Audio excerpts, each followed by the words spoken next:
ನಮಸ್ಕಾರ. ಇಂದಿನ ನಮ್ಮ ಚರ್ಚೆಗೆ ಸ್ವಾಗತ.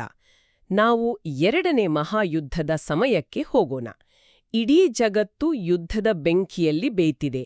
ಆಗ ಒಬ್ಬ ನಾಯಕನ ಅವಶ್ಯಕತೆ ಹಿಂದೆಂದಿಗಿಂತಲೂ ಹೆಚ್ಚಾಗಿತ್ತು. ನಮ್ಗೆಲ್ಲ ಕ್ಯಾಪ್ಟನ್ ಅಮೆರಿಕ ಗೊತ್ತು, ಆ ಗುರಾಣಿ, ಆ ಶಕ್ತಿ. ಆದ್ರೆ ಆ ನೀಲಿ ಬಟ್ಟೆಯ ಹಿಂದಿದ್ದ ವ್ಯಕ್ತಿ ಸ್ಟೀವ್ ರಾಜರ್ಸ್ ಹೇಗೆ ಹೀರೋ ಆದ? ಅವನಲ್ಲಿದ್ದದ್ದು ಕೇವಲ ದೈಹಿಕ ಶಕ್ತಿಯೇ ಅಥವಾ ಅದಕ್ಕಿಂತ ಮಿಗಿಲಾದದ್ದು ಏನಾದ್ರೂ ಇತ್ತಾ? ಖಂಡಿತ ಇತ್ತು. ಇದು ಕೇವಲ ಒಬ್ಬ ಸೂಪರ್ ಹೀರೋ ಹುಟ್ಟಿದ ಕಥೆ ಅಲ್ಲ. ಇದು ಆಯ್ಕೆಗಳ ಕಥೆ. ಶಕ್ತಿ ಸಿಕ್ಕಾಗ ಒಬ್ಬ ವ್ಯಕ್ತಿಯ ನಿಜವಾದ ಗುಣ ಹೇಗಿರುತ್ತೆ ಅಂತ ತೋರಿಸುವ ಕಥೆ ಇದು. ಹೌದು, ಒಬ್ಬ ವ್ಯಕ್ತಿ ದುರ್ಬಲನಾಗಿದ್ದಾಗಲೂ ಬಲಿಷ್ಠನಾದ ಮೇಲೂ ಒಂದೇ ರೀತಿ ಇರೋಕ್ ಸಾಧ್ಯನಾ? ಅದೇ ಪ್ರಶ್ನೆ. ಅದಕ್ಕೆ ಉತ್ತರ ಹುಡುಕೋಣ ಬನ್ನಿ. ಹಾಗಿದ್ರೆ ಕಥೆ ಶುರುವಾಗುವ ನ್ಯೂಯಾರ್ಕ್ ನಗರಕ್ಕೆ ಹೋಗೋಣ. ಸ್ಟೀವ್ ರೋಜರ್ಸ್ ನೋಡೋಕೆ ಸಣ್ಣ ಹುಡುಗ, ಅಶಕ್ತ. ಹೌದು, ಅಸ್ತಮಾ, ಬೇರೆ ಬೇರೆ ಕಾಯಿಲೆಗಳು, ಸೈನ್ಯಕ್ಕೆ ಸೇರ್ಬೇಕು ಅಂತ ಎಲ್ಲಿಲ್ಲದ ಆಸೆ. ಆದ್ರೆ 5 ಸಲ 5 ಬೇರೆ ಬೇರೆ ಕಡೆ ಅವನನ್ನ ತಿರಸ್ಕರಿಸಿರ್ತಾರೆ. ಈ ಹಠ ಯಾಕೆ ಮತ್ತೆ ಮತ್ತೆ ಪ್ರಯತ್ನಿಸ್ತಿದ್ದ? ಇದೇ ಅವನ ಪಾತ್ರದ ಅಡಿಪಾಯ. ಅವನಿಗೆ ಸೈನ್ಯಕ್ಕೆ ಸೇರಿ ಯಾರನ್ನೋ ಕೊಲ್ಲುವ ಆಸೆ ಖಂಡಿತ ಇರಲಿಲ್ಲ.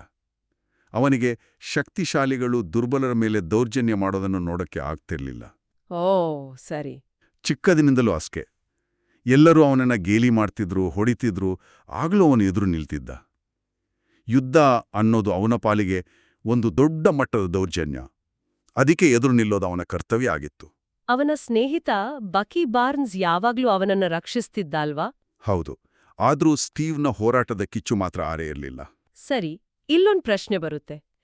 ದೈಹಿಕವಾಗಿ ಇಷ್ಟು ಸದೃಢರಾದ ಸೈನಿಕರಿದ್ರು, ಆದ್ರೆ ಡಾಕ್ಟರ್ ಅಬ್ರಹಾಂ ಎರ್ಸ್ಕಿನ್ ಅನ್ನೋ ವಿಜ್ಞಾನಿ ಎಲ್ಲರನ್ನೂ ಬಿಟ್ಟು ಈ ಸಣ್ಣ ದುರ್ಬಲ ಹುಡುಗನನ್ನೇ ಯಾಕೆ ಆರಿಸ್ಕೊಂಡ್ರು? ಅವನಲ್ಲೇನಿತ್ತು ಅಂಥದ್ದು? ಅದ್ಭುತವಾದ ಪ್ರಶ್ನೆ. ಡಾಕ್ಟರ್ ಎರ್ಸ್ಕಿನ್ ಹುಡುಕ್ತಿದ್ದದು ಒಬ್ಬ ಸೂಪರ್ ಸೋಲ್ಜರ್ ಅನ್ನ ಅಲ್ಲ. ಅವರು ಹುಡುಕಿದ್ದು ಒಬ್ಬ ಒಳ್ಳೆಯ ಮನುಷ್ಯನನ್ನ. ಒಳ್ಳೆ ಮನುಷ್ಯನನ್ನ? ಹೌದು. ಅವರಿಗೆ ಗೊತ್ತಿತ್ತು, ಈ ಫಾರ್ಮುಲಾ ದೈಹಿಕ ಶಕ್ತಿಯನ್ನಷ್ಟೇ ಹೆಚ್ಚಿಸುತ್ತೆ, ಒಳಗಿನ ಗುಣವನ್ನ ಬದಲಾಳಿಸಲ್ಲ. ಒಬ್ಬ ಕೆಟ್ಟವನಿಗೆ ಈ ಶಕ್ತಿ ಸಿಕ್ಕರೆ ಅವನು ಇನ್ನೂ ಕೆಟ್ಟವನಾಗ್ತಾನೆ. ಒಬ್ಬ ಒಳ್ಳೆಯವನಿಗೆ ಸಿಕ್ಕರೆ ಅವನು ಇನ್ನಷ್ಟು ಒಳ್ಳೆಯವನಾಗ್ತಾನೆ. ಅಂದ್ರೆ ಸ್ಟೀವ್ನ ದೇಹ ದುರ್ಬಲ ಇದ್ರೂ ಅವನ ನೈತಿಕ ಸ್ಥೈರ್ಯ ಬೆಟ್ಟದಷ್ಟಿತ್ತು. ಎಕ್ಸಾಕ್ಟ್ಲಿ. ಇದನ್ನೇ ಡಾಕ್ಟರ್ ಎರ್ಸ್ಕಿನ್ ಗುರುತಿಸಿದ್ದು. ಹಾಗಾದ್ರೆ ಆ ಆಯ್ಕೆಯೇ ಒಂದು ದೊಡ್ಡ ಪರೀಕ್ಷೆಯಾಗಿತ್ತು. ಇದೇ ಕಾರಣಕ್ಕೆ ಅವನನ್ನ ಸ್ಟ್ರಾಟಜಿಕ್ ಸೈಂಟಿಫಿಕ್ ರಿಸರ್ವ್ ಯೋಜನೆಗೆ ಸೇರಿಸ್ಕೊಳ್ತಾರೆ. ಆದ್ರೆ ಅಲ್ಲಿನ ಕಮಾಂಡರ್ ಕರ್ನಲ್ ಫಿಲಿಪ್ಸ್ಗೆ ಇವನ ಮೇಲೆ ನಂಬಿಕೆಯೇ ಇರ್ಲಿಲ್ಲ. ಖಂಡಿತ ಇರ್ಲಿಲ್ಲ. ಆಗ ನಡೆಯುತ್ತಲ್ಲ ಆ ಗ್ರೆನೇಡ್ ಘಟನೆ, ಅದು ಎಲ್ಲವನ್ನೂ ಬದಲಾಯಿಸ್ಬಿಡುತ್ತೆ. ಹೌದು, ಆ ಒಂದು ಕ್ಷಣ, ಅದು ಇಡೀ ಕಥೆಯ ತಿರುಳು. ತರಬೇತಿಯ ಸಮಯದಲ್ಲಿ ಫಿಲಿಪ್ಸ್ ಒಂದು ನಕಲಿ ಗ್ರೆನೇಡ್ ಅನ್ನು ಸೈನಿಕರ ಮಧ್ಯೆ ಎಸೀತಾನೆ. ಉಳಿದವರೆಲ್ಲ ಓಡ್ ಹೋಗ್ತಾರೆ. ಎಲ್ಲರೂ ತಮ್ಮ ಪ್ರಾಣ ಉಳಿಸ್ಕೊಳ್ಳೋಕೆ ಓಡ್ ಹೋಗ್ತಾರೆ. ಆದರೆ ಸ್ಟೀವ್, ಅವನು ಒಂದು ಕ್ಷಣವೂ ಯೋಚಿಸದೆ ಅದರ ಮೇಲೆ ಮಲ್ಗಿ ಎಲ್ರೂ ಹಿಂದೆ ಸರೀರಿ ಅಂತ ಕೂಗ್ತಾನೆ. ಅದು ಅವನ ಸಹಜ ಪ್ರವೃತ್ತಿ. ಹೌದು, ಬೇರೆಯವರು ತಮ್ಮನ್ನು ರಕ್ಷಿಸ್ಕೊಳ್ಳೋಕೆ ತರಬೇತಿ ಪಡೆದಿದ್ರು, ಆದರೆ ಸ್ಟೀವ್ನ ಮೊದಲ ಪ್ರವೃತ್ತಿ ಇತರವರನ್ನು ರಕ್ಷಿಸುವುದಾಗಿತ್ತು. ಆ ಕ್ಷಣದಲ್ಲಿ ಕರ್ನಲ್ ಫಿಲಿಪ್ಸ್ಗೆ ಮತ್ತೆ ಅಲ್ಲಿದ್ದ ಎಲ್ಲರಿಗೂ ಡಾಕ್ಟರ್ ಎರ್ಸ್ಕಿನ್ನ ಆಯ್ಕೆ ಸರಿಯಿತ್ತು ಅಂತ ಗೊತ್ತಾಗುತ್ತೆ. ಮನವರಿಕೆಯಾಗತ್ತೆ. ಆನಂತರ ಪ್ರಯೋಗ ನಡೆಯುತ್ತೆ. ಸಣ್ಣಕಾಯದ ಸ್ಟೀವ್ ಎತ್ತರದ ಬಲಿಷ್ಠ ವ್ಯಕ್ತಿಯಾಗಿ ರೂಪಾಂತರಗೊಳ್ತಾನೆ. ಎಲ್ಲರಿಗೂ ಆಶ್ಚರ್ಯ, ಸಂತೋಷ. ಆದರೆ ಆ ಸಂತೋಷ ಹೆಚ್ಚಕಾಲ ಉಳಿಲಿಲ್ಲ. ಹೌದು, ಆ ಪ್ರಯೋಗ ಯಶಸ್ವಿಯಾದ ಕ್ಷಣವೇ ಎಲ್ಲವೂ ಬದಲಾಯಿತು. ಒಂದು ದೊಡ್ಡ ದುರಂತ ನಡೀತು. ಆ ಶಕ್ತಿ ಅವನಿಗೆ ಸಿಕ್ಕಿದಷ್ಟು ಸುಲಭವಾಗಿ ಅದನ್ನು ಸೃಷ್ಟಿಸಿದ ತಂತ್ರಜ್ಞಾನ ಕಳೆದುಹೋಯಿತು. ಇದು ಆ ಕಾರ್ಯಕ್ರಮದ ಭವಿಷ್ಯದ ಮೇಲೆ ಹೇಗೆ ಪರಿಣಾಮ ಬೀರಿತು? ಇದು ಅವರನ್ನು ಒಂದು ದೊಡ್ಡ ಇಕ್ಕಟ್ಟಿಗೆ ಸಿಲುಕಿಸಿತು. ಹೈಡ್ರಾ ಸಂಘಟನೆಯ ಒಬ್ಬ ಗೂಢಚಾರ, ಅವನು ಡಾಕ್ಟರ್ ಎರ್ಸ್ಕಿನನ್ನು ಕೊಂದು ಫಾರ್ಮುಲಾದ ಕೊನೆಯ ಮಾದರಿಯನ್ನು ನಾಶಪಡಿಸ್ತಾನೆ. ಓ ದೇವ್ರೇ! ಸೊ ಈಗ ಅವರ ಬಳಿ ಇದ್ದಿದ್ದು ಒಬ್ಬನೇ ಸೂಪರ್ ಸೋಲ್ಜರ್. ಅವನನ್ನು ಕಳೆದುಕೊಳ್ಳುವ ರಿಸ್ಕ್ ತಗೊಳ್ಳೋಕೆ ಅವರು ಸಿದ್ಧರಿರಲಿಲ್ಲ. ಇದೇ ಕಾರಣಕ್ಕೆ ಅವನನ್ನು ಯುದ್ಧ ಭೂಮಿಗೆ ಕಳುಹಿಸುವ ಬದಲು ಪ್ರಚಾರದ ಸಾಧನವಾಗಿ ಬಳಸಲು ನಿರ್ಧರಿಸಿದ್ರು. ಹಾಗಾದ್ರೆ ಸರ್ಕಾರ ಅವನನ್ನು ಒಬ್ಬ ನಾಯಕನ ಬದಲು ಒಂದು ಪ್ರಚಾರದ ಗೊಂಬೆಯಾಗಿ ಮಾಡಿಬಿಟ್ಟಿತು. ಹೌದು. ಕ್ಯಾಪ್ಟನ್ ಅಮೆರಿಕ ಅಂತ ಹೆಸರಿಟ್ಟು ವೇದಿಕೆ ಮೇಲೆ ನೃತ್ಯ ಮಾಡೋದು, ನಾಟಕೀಯವಾಗಿ ಹಿಟ್ಲರ್ಗೆ ಗುದ್ದೋದು, ಯುದ್ಧದ ಬಾಂಡ್ಗಳನ್ನ ಮಾರಾಟ ಮಾಡಿಸೋದು. ಇದು ಅವನ ಆತ್ಮವಿಶ್ವಾಸದ ಮೇಲೆ ದೊಡ್ಡ ಪರಿಣಾಮ ಬೀರಿರ್ಬೇಕು. ಖಂಡಿತ. ತಾನು ಪಡೆದ ಶಕ್ತಿ ವ್ಯರ್ಥವಾಗ್ತಿದೆ ಅನ್ನೋ ಹತಾಶೆ ಅವನಲ್ಲಿತ್ತು ಅಲ್ವಾ? ಹೌದು. ಅವನು ದೇಶಕ್ಕಾಗಿ ಹೋರಾಡಲು ಬಯಸಿದರೆ ಸರ್ಕಾರ ಅವನನ್ನು ಒಬ್ಬ ಪ್ರದರ್ಶಕನನ್ನಾಗಿ ಮಾಡಿತು. ಇಟಲಿಯಲ್ಲಿ ಸೈನಿಕರ ಮುಂದೆ ಪ್ರದರ್ಶನ ನೀಡುವಾಗ ಅವರು ಅವನನ್ನು ಗೇಲಿ ಮಾಡಿದಾಗ ಅವನಿಗೆ ತಾನು ಎಷ್ಟು ನಗೆಪಾಟಲಾಗಿದ್ದೇನೆ ಅನ್ನೋದು ಅರಿವಾಗುತ್ತೆ. ಅದೇ ಸಮಯದಲ್ಲಿ ಅವನ ಸ್ನೇಹಿತ ಬಕಿಯ ಸೈನ್ಯದ ಘಟಕ ಶತ್ರುಗಳ ಕೈಗೆ ಸಿಕ್ಕಿದೆ ಅನ್ನೋ ಸುದ್ದಿ ಕೇಳುತ್ತೆ. ಆಗ ಅವನಿಗೆ ತನ್ನ ನಿಜವಾದ ಉದ್ದೇಶ ಸ್ಪಷ್ಟವಾಯಿತು. ಹೌದು, ಆ ಕ್ಷಣದಲ್ಲಿ ಅವನು ಸರ್ಕಾರದ ಆದೇಶಗಳನ್ನ ಮೀರಿ ತನ್ನ ಸ್ನೇಹಿತನನ್ನ ಮತ್ತು ಒಬ್ಬ ಸೈನಿಕನಾಗಿ ತನ್ನ ಕರ್ತವ್ಯವನ್ನು ಆರಿಸಿಕೊಂಡ. ಇದೇ ಅವನ ಮೊದಲ ನಿಜವಾದ ಕಾರ್ಯಾಚರಣೆ.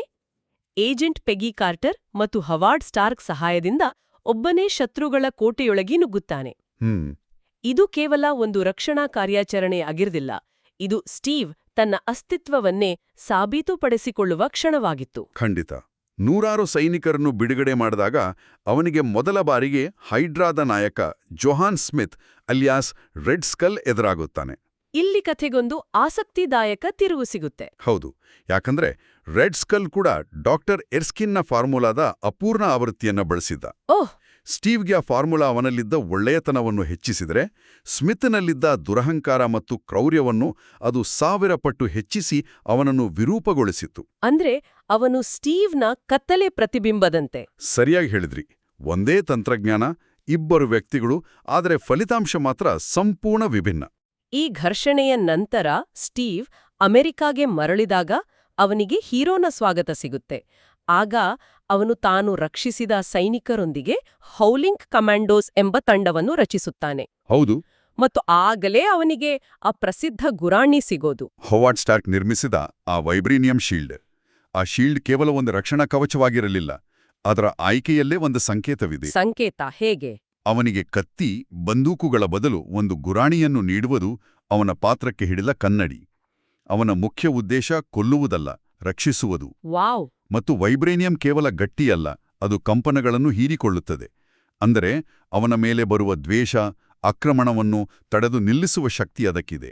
ಈ ಕಾರ್ಯಾಚರಣೆಗಳ ಸಮಯದಲ್ಲಿ ಸ್ಟೀವ್ ಮತ್ತು ಪೆಗಿ ಕಾರ್ಟರ್ ನಡುವಿನ ಸಂಬಂಧವು ಗಟ್ಟಿಯಾಗುತ್ತಾ ಹೋಗುತ್ತದೆ. ಇದು ಕೇವಲ ಪ್ರೇಮಕತೆ ಆಗಿ ಉಳಿಯೋದಿಲ್ಲ ಅಲ್ವಾ? ಇಲ್ಲ, ಅದು ಅದಕ್ಕಿಂತಲೂ ಹೆಚ್ಚು. ಪೆಗಿ ಅವಳು ಸ್ಟೀವನನ್ನು ಅವನ ದೈಹಿಕ ಶಕ್ತಿಗಿಂತ ಮುಂಚೆಯೇ ಅವನ ವ್ಯಕ್ತಿತ್ವಕ್ಕಾಗಿ ಗೌರವಿಸಿದ ಮೊದಲ ವ್ಯಕ್ತಿಗಳಲ್ಲಿ ಒಬ್ಬಳು. ಹೌದು, ಅದು ಅವಳು ಒಬ್ಬ ಸೈನಿಕನಾಗಿ ಮಾತ್ರ ನೋಡ್ಲಿಲ್ಲ. ಇಲ್ಲ, ಒಬ್ಬ ಒಳ್ಳೆಯ ಮನುಷ್ಯನಾಗಿ ನೋಡಿದಳು. ಹಾಗೆಯೇ ಸ್ಟೀವ್ ಕೂಡ ಅವಳನ್ನು ಒಬ್ಬ ಸಮರ್ಥ ಏಜೆಂಟ್ ಆಗಿ ನೋಡಿದ. ಅವರ ಸಂಬಂಧ ಪರಸ್ಪರ ಗೌರವದ ಮೇಲೆ ನಿಂತಿತ್ತು. ಆದರೆ ಯುದ್ಧದ ಕ್ರೂರ ವಾಸ್ತವ ಬೇರೆಯೇ ಇತ್ತು. ಹೈಡ್ರಾದ ವಿಜ್ಞಾನಿ ಅರ್ನೆಮ್ ಜೋಲಾನನ್ನು ಹಿಡಿಯಲು ರೈಲಿನ ಮೇಲೆ ದಾಳಿ ಮಾಡುವಾಗ ಸ್ಟೀವ್ ತನ್ನ ಜೀವನದ ಅತ್ಯಂತ ದೊಡ್ಡ ಆಘಾತವನ್ನು ಎದುರಿಸುತ್ತಾನೆ. ಹೌದು, ಹೋರಾಟದ ಮಧ್ಯೆ ಅವನ ಆಪ್ತ ಸ್ನೇಹಿತ, ಅವನನ್ನು ಸದಾ ರಕ್ಷಿಸುತ್ತಿದ್ದ ಬಕಿ ರೈಲಿನಿಂದ ಆಳದ ಪ್ರಪಾತಕ್ಕೆ ಬೀಳುತ್ತಾನೆ. ಸ್ಟೀವ್ ಅವನನ್ನು ಉಳಿಸಲು ಪ್ರಯತ್ನಿಸುತ್ತಾನಾದ್ರೂ ಅದು ಸಾಧ್ಯವಾಗುವುದಿಲ್ಲ.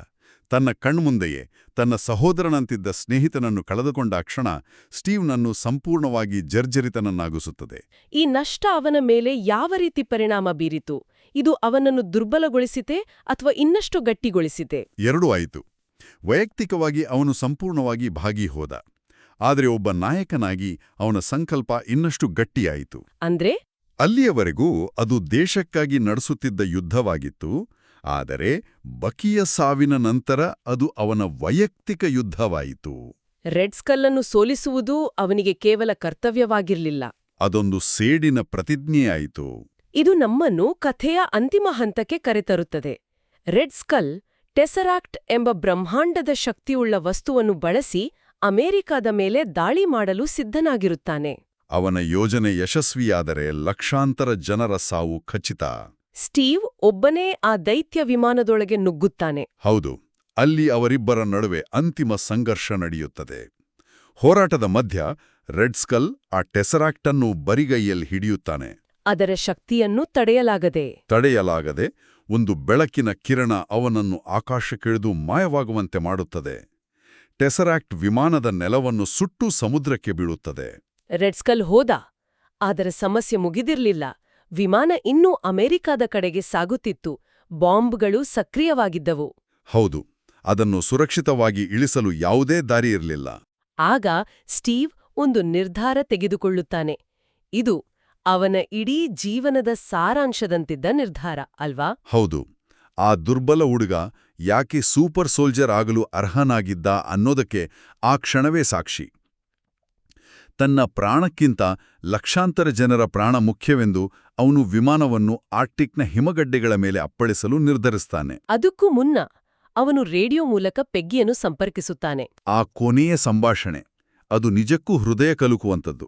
ಅವನು ಅವಳಿಗೆ ವಿದಾಯ ಹೇಳ್ತಾನೆ. ಹೌದು, ನಾವು ಭೇಟಿಯಾಗಬೇಕಾದ ನೃತ್ಯವನ್ನು ಮುಂದಿನ ವಾರಕ್ಕೆ ಇಟ್ಟುಕೊಳ್ಳೋಣ ಅಂತ ಮಾತು ಕೊಡ್ತಾನೆ. ಆ ಮಾತನ್ನು ಉಳಿಸಿಕೊಳ್ಳಲು ಸಾಧ್ಯವಿಲ್ಲ ಎಂದು ಇಬ್ಬರಿಗೂ ತಿಳಿದಿರುತ್ತದೆ. ಜಗತ್ತನ್ನು ಉಳಿಸಲು ಅವನು ತನ್ನ ಪ್ರೀತಿ, ತನ್ನ ಭವಿಷ್ಯ, ತನ್ನ ಬದುಕನ್ನೇ ತ್ಯಾಗ ಮಾಡ್ತಾನೆ. ಆ ಕ್ಷಣದಲ್ಲಿ ಅವನು ಕೇವಲ ಸೂಪರ್ ಸೋಲ್ಜರ್ ಆಗಿ ಉಳಿಯುವುದಿಲ್ಲ, ಒಬ್ಬ ನಿಜವಾದ ಹೀರೋ ಆಗ್ತಾನೆ. ಸುಮಾರು 70 ವರ್ಷಗಳ ನಂತರ ಆರ್ಕ್ಟಿಕ್ನಲ್ಲಿ ಆ ವಿಮಾನ ಪತ್ತೆಯಾಗುತ್ತೆ. ಹೌದು, ಅದರೊಳಗೆ ಸ್ಟೀವ್ ಹಿಮದಲ್ಲಿ ಹೆಪ್ಪುಗಟ್ಟಿದರೂ ಜೀವಂತವಾಗಿರುತ್ತಾನೆ. ಅವನನ್ನು ಎಚ್ಚರಗೊಳಿಸಿದಾಗ ಅವನು ಒಂದು ಹೊಸ ಜಗತ್ತಿನಲ್ಲಿರ್ತಾನೆ. ಅವನಿಗೆ ಎಚ್ಚರವಾದಾಗ ಶೀಲ್ಡ್ ಸಂಸ್ಥೆ 1940ರ ದಶಕದ ಒಂದು ನಕಲಿ ಆಸ್ಪತ್ರೆಯ ಕೋಣೆಯನ್ನು ಸೃಷ್ಟಿಸಿರುತ್ತದೆ, ಅವನಿಗೆ ಆಘಾತವಾಗಬಾರದೆಂದು. ಆದ್ರೆ ರೇಡಿಯೋದಲ್ಲಿ ಬರುವ ಬೇಸ್ಬಾಲ್ ಪಂದ್ಯದ ವಿವರಣೆಯಿಂದ ಅವನಿಗೆ ಅನುಮಾನ ಬರುತ್ತೆ. ಅನುಮಾನ ಬಂದು ಅಲ್ಲಿಂದ ತಪ್ಪಿಸಿಕೊಂಡು ಹೊರಗೆ ಓಡಿ ಬರ್ತಾನೆ. ಅವನು ಬಂದು ನಿಲ್ಲುವುದು ಇಂದಿನ ನ್ಯೂಯಾರ್ಕ್ನ ಟೈಮ್ಸ್ ಸ್ಕ್ವೇರ್ನಲ್ಲಿ. ಅವನಿಗೆ ಯಾವುದೂ ಅರ್ಥವಾಗುವುದಿಲ್ಲ. ಎಲ್ಲೆಲ್ಲೂ ದೊಡ್ಡ ಪರದೆಗಳು, ವಿಚಿತ್ರ ವಾಹನಗಳು. ಆ ಕ್ಷಣದಲ್ಲಿ ಅವನ ಮುಖದಲ್ಲಿ ಕಾಣುವ ಗೊಂದಲ, ಆಘಾತ ಮತ್ತು ಒಂಟಿತನ ಅದು ನೋವಿನ ಸಂಗತಿ. ಹೌದು. ಆಗ ನಿಕ್ ಫ್ಯೂರಿ ಬಂದು ಅವನಿಗೆ ಸತ್ಯವನ್ನು ಹೇಳ್ತಾನೆ. ನೀನು ಸುಮಾರು 70 ವರ್ಷಗಳ ಕಾಲ ನಿದ್ರೆಯಲ್ಲಿದ್ದೆ. ತಾನು ಉಳಿಸಿದ ಜಗತ್ತು ಮುಂದೆ ಸಾಗಿದೆ, ಆದ್ರೆ ತಾನು ಮಾತ್ರ ಹಿಂದುಳಿದ್ಬಿಟ್ಟಿದ್ದೇನೆ. ತನ್ನ ಸ್ನೇಹಿತರು, ತನ್ನ ಪ್ರೀತಿ, ತನಗೆ ಗೊತ್ತಿದ್ದ ಪ್ರತಿಯೊಂದನ್ನೂ ಕಳ್ಕೊಂಡಿದ್ದಾನೆ. ಇದೊಂದು ದೊಡ್ಡ ವ್ಯಂಗ್ಯ ಅಲ್ವಾ?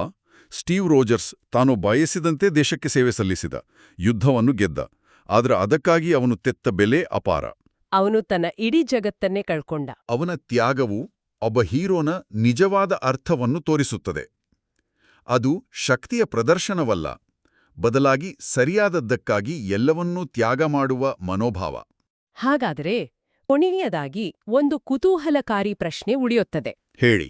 ತನ್ನ ಕಾಲದ ಮೌಲ್ಯಗಳನ್ನು, ಆದರ್ಶಗಳನ್ನು ಹೊತ್ತ ಈ ಸೈನಿಕ ಈ ಹೊಸ, ಸಂಕೀರ್ಣ ಮತ್ತು ನೈತಿಕವಾಗಿ ಅಸ್ಪಷ್ಟವಾಗಿರುವ ಜಗತ್ತಿನಲ್ಲಿ ತನ್ನ ಸ್ಥಾನವನ್ನು ಹೇಗೆ ಕಂಡುಕೊಳ್ಳುತ್ತಾನೆ? ಒಳ್ಳೆ ಪ್ರಶ್ನೆ. 1940ರ ದಶಕದ ಒಳ್ಳೆಯ ಮನುಷ್ಯ ಇಂದಿನ ಜಗತ್ತಿಗೆ ಸರಿ ಹೊಂದುತ್ತಾನಾ? ಈ ಬಗ್ಗೆ ಯೋಚಿಸಲು ಬಿಟ್ಟು ಇಂದಿನ ಚರ್ಚೆಯನ್ನು ಮುಗಿಸೋಣ.